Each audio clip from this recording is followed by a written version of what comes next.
ওইদিকে কেন কীভাবে ভাঙা হলো এবং ডিসিকে কিন্তু এর মধ্যে পুলিশের যে সুরক্ষার যে বুলেট প্রুফ জ্যাকেট সেই জ্যাকেট সে পরিধান করে আমাদের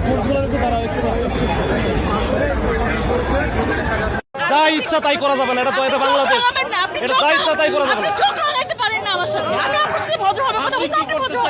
আপনি কি করতেছেন ভাই? একটু নামান না ভাই, হাতটা নামান ভাই, একটু বয়সটা কমাই ভাই। আমরা আটকাবো না তো কি করবো? আমাদের কাজই তো আটকানো। আমাদের যোগাযোগ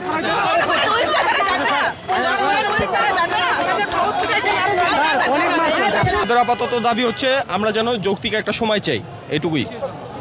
বিসিএস 47তম লিখিত সময়ের জন্য। কে ভাঙছে ভাই?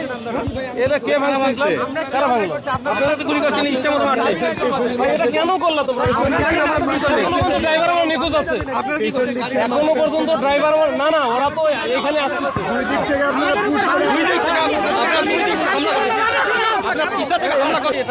আমাদের রাস্তার উপর শুয়ে আছে, আমরা কি অন্যায় করছি? আমরা সকাল থেকে এখানে বসে আছি, আমরা কিভাবে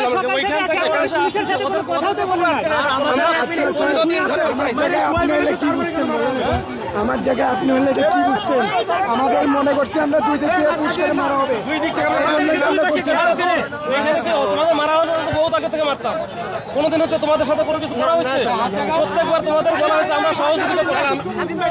প্রত্যেকবার কিন্তু শোনো, তোমরা তো প্রত্যেকদিন আমরা সহযোগিতা করি নাই, চেষ্টা করি, আজকেও পাঠিয়ে দিছি। আমি ওই সাহেবকে বলছে ভাই তুমি তো যাও, তুমি গিয়ে ওইখানে তোমরা কোন জায়গায় কথা বলবা?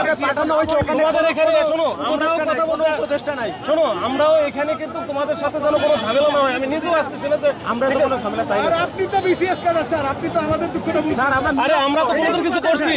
আচ্ছা তোমরা কি বলতে পারবা এখানে এই যমুনা যমুনাকে যাইতে দিবা? তুমি আমার জায়গায় থাকলে যাইতে দিবা?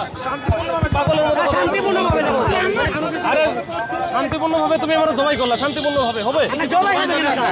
আরে ভাই কথার কথা শান্তিপূর্ণভাবে ভাই, এটা কি আমাদের আছে? 144 জারি করা আছে, তুমি ওইখানে যাইতে পারবা। আমাদের তাইলে প্রধান উপদেষ্টার সাথে যোগাযোগ করে দেন।